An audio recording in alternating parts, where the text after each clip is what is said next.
네, 오늘의 두 번째 키워드는 샘 뱅크먼 프리드부터 만나보도록 하겠습니다.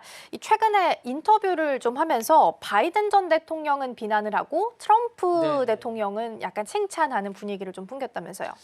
샘 뱅커 프리드가 이제 그런 얘기를 했습니다. 사실 이 친구는 되게 이제 좀 문제가 있는 그런 사람입니다. 사실은 MIT를 나와서 천재적인 수학자였고 사실은 화학자였습니다. 그러면서 암호화폐 그 거래소를 세계 2위까지 올렸었는데 어쨌든 사기 사건으로 구속이 됐습니다. 지난해 25년을 받고 지금 이제 교도소에 있는데 최근에 폭스 TV 출신의 이제 터크 칼슨과 인터뷰를 했습니다. 그러면서 자신은 트럼프의 암호화폐 정책을 칭송한다 그렇게 얘기를 하면서 이 부분에 대해서 이제 사면을 좀 노리는 게 아닌가라는 생각을 하고 있습니다. 그래서 이 인터뷰가 좀 문제가 됐습니다. 2024년 대선 이후에 사면을 모색하고 있다라는 생각이 들고요. 트럼프 지지 성향을 공개적으로 표명하고 있습니다. 그리고 이제 그 전에는 뉴욕선이라는 인터뷰에서 민주당의 암호화폐 정책을 비판하고 있고요. 공화당을 계속 찬양하고 있습니다. 그래서 요게 이제 그러면서 또 SNS에 글을 올리면서 일론 머스크를 지지하는 연방정부 도지부의 이제 인력 감축 같은 것들을 또 찬양하고 있습니다. 그래서 요게 좀 문제가 되고 있고요.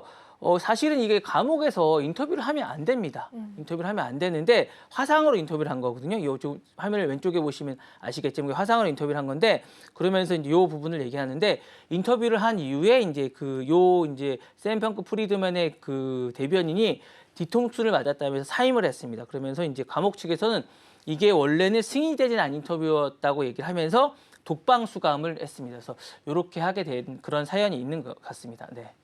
네, 일단 바이든 행정부는 비판을 하면서 나는 공화당에다가 기부를 했다라는 부분을 강조하기도 했습니다. 지금 1심 법원에서 징역 25년을 선고를 받았는데 그 배경에는 FTX 사건이 네, 있었단 맞습니다. 말이죠. 그게 어떤 내용인지 간단하게 원래는 이제 좀 그 들어볼까요? 거래소 자금을 자기가 이 파생 상품에 돈을 쓴 거예요. 그래서 음. 돈을 다 날린 겁니다. 그래서 이게 상당히 지금 권도영 씨가랑 약간 비슷한 그런 테라루나? 사건, 예, 그런 사건과 약간 비슷하게 보시는데 맨 처음에 119년형을 받았어요. 그래서 감형이 그나마 된 겁니다. 그래서 사실은 이게 이미 선고를 받았기 때문에 과연 이게 이제 어떤 사면이 될 수 있을지라는 의문이 좀 있습니다. 그래서 이제 이런 부분이 있는데. 샘 뱅크 프리드먼이 노리는 건 제가 볼 때는 사면보다는 감형이 아닌가라는 생각이 좀 들어요. 그래서 권도영 씨도 마찬가지고 그 전에 이제 홈스라고 있습니다. 그런 부분들도 있는데 이런 분들이 이제 노리는 것들이 좀 있기 때문에 그리고 최근에 2024년 실크로드 창립자의 로스 울트 프리먼이 사면이 된 적이 있어요. 그러니까 이런 분들이 좀 된 부분을 좀 노리는 게 아닌가라는 생각이 좀 들어 있고요. 근데 너무 피해자가 많아요.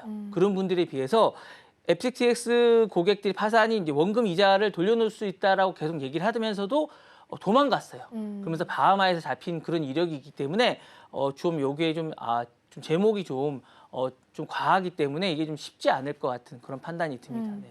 일단 한마디로 정리를 하면 고객 돈을 빼돌려서 다른 곳에 투자했다라고 네네네. 보시면 될 것 같아요.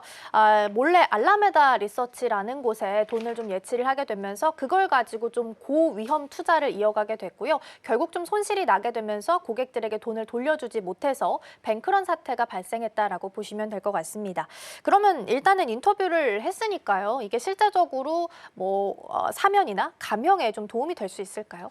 일단은 본인은 이제 로스 울브리트 그 사면을 좀 봅니다. 그러니까 사실은 이제 울브리트는 사실은 하겠다라고 트럼프가 공약을 한 적이 있어요. 이제 이게 자신이 이제 대선 그 레이스 기간 중에 암호화폐 커뮤니티의 이제 자유지상주의들 사이에서 이 부분을 하겠다라고 선언을 했기 때문에 해준 겁니다. 근데 이제 샘 뱅크 프리드먼과는 아무런 연고가 없어요. 그런데 이제 본인이 일방적으로 러브콜을 보내고 있는 상황입니다. 그런데 트럼프가 과거에도 사실은 여러 유명 금융 경제자에게 사면을 내린 전례가 있습니다. 예를 들어서 이제 마이클 밀켄이라던가 뭐 로드 블라도 예비치라는 이런 분들에게 사면을 내린 적이 있습니다. 근데 요게 약간 좀 문제가 있는 게 피해자가 이렇게 많지는 않아요. 그런 게 좀 있고 트럼프와의 관계 형성을 계속 하려고 라포 형성을 하려고 하고 있습니다. 그러다 보니까 그런 부분이 있고 트럼프는 자신이 좀 친하다고 생각하면 여론을 신경 쓰지 않습니다. 그런 부분들이 있기 때문에 과감하게 내릴 가능성이 있다고 생각하고 있습니다.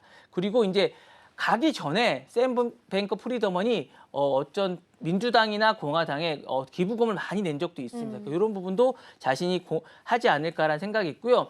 아무래도 제가 볼 때 서밋을 좀 노린 것 같아요. 아, 서밋 이벤트? 서밋 전에 암호화폐 서밋 전에 이제 요 인터뷰를 했었거든요. 그래서 자신이 이런 것들을 공공연하게 화제가 되게 하고 그다음에 중요한 건 트럼프가 많이 보는 폭스 TV와 인터뷰를 했다는 겁니다. 그러니까 요 폭스 TV에 인터뷰를 하면서 봐달라고 계속 얘기를 하고 있는 겁니다. 그래서 공공의 인식을 좀 보고 있는데 그렇지만 제가 볼 때 트럼프도 아무래도 이 피해자가 많기 때문에 좀 쉽지 않지 않을까라는 생각이 좀 들고 있고 사면은 좀 힘들 것 같고요. 감형 정도는 좀 가능하지 않을까라는 생각이 듭니다. 25년을 아마 뭐 10년형이나 그 밑으로 좀 줄일 수 있지 않을까라는 생각은 좀 하고 있으면서 법적 절차는 지금 하고 있는 상황이라 좀 지켜봐야 되지 않을까라는 생각이 듭니다.